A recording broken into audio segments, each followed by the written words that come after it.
Meanwhile, the US women made it 2 wins out of 2 in the Olympics with a 4-1 victory over Germany. They were brilliant in the first half as they all but guaranteed now a place in the knockout stage in having won their opening 2 games. Elsewhere, a goal for 11 goals between Australia and Zambia. Australia winning in the end by 6 goals to 5.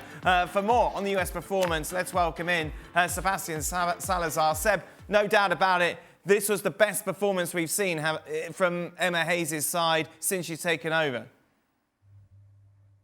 Oh, yeah, Dan. I'd go a long step beyond that. I'd say this is the best that the U.S. has looked since they were winning world titles, since they were back-to-back World Cup winners in 2015 and 2019. And if you look back at the 4 years that U.S. fans kind of have suffered through since that World Cup, 5 years now, the U.S. team was always very talented on paper, especially in attack, but it was never dangerous. And today, against a team that a lot of people think is a contender to win Olympic gold, if at least an Olympic medal, the U.S. were dangerous every single time they got the ball. That front three was just awesome. Sophia Smith with 2 goals. Trinity Rodman was just incredible.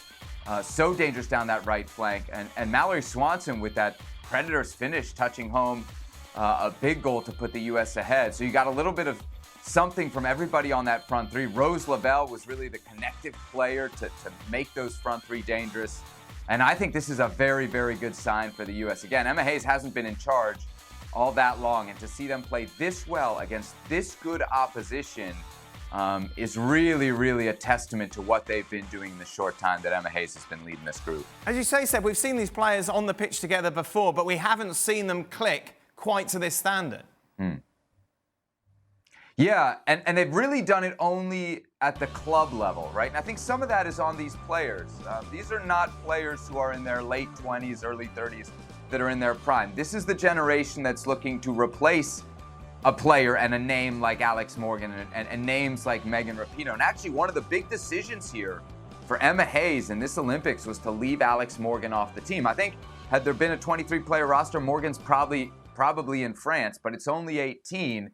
And so Emma Hayes really said to this young group of 3 players up top, it's going to be you, and the responsibility is going to fall squarely on your shoulders. We talked to Sophia Smith about a week ago on Football Americas, and she wanted the pressure of being the number 9, something she didn't have at the last World Cup when she had a very disappointing tournament. So I think in a lot of ways, Hayes kind of giving the mantle of this American, not just attack, but team, to this trio is really what has let them come to life here early on in this tournament. Still, though, we got to say, a long ways to go. Yeah, still a long way to go, but you take a look at the other teams that could be competing with the US, and they haven't put in anywhere near the performance we saw today from them against Germany. So really, they are favourites, and they should be favourite. They deserve to be favourites, and they should be coming home with the gold. Anything else would be disappointing, wouldn't it? Expectations have changed quickly, Dan, if that's what you're telling me. Because a week ago, we were saying a medal would be nice. You know, you have to look at what happened in the last World Cup. You've got 5 or 6 teams that had a better tournament in Australia and New Zealand than the United States did. Now, after today, I think those expectations change. I think you got to say they're one of 2 favorites. I still don't think you can put them in a category ahead of the Spanish team. Spain has played some cagier games here in the group phase. But blowing out teams in the group phase doesn't always mean you're going to win the tournament. And I think it's very, very important to state that. This U.S. team has to do it over and over and over again in the knockout rounds if they're going to bring home a gold medal. And so for that point and that point alone, I would still give the overall edge to Spain. But right now, if you're asking me who's looked the best in this tournament, no doubt about it, the United States. And given the expectations that American fans have always had of this team in the past, they're going to see the 4-1 result today against Germany, and they are going to be disappointed if this team is at least not playing for a gold medal in the final.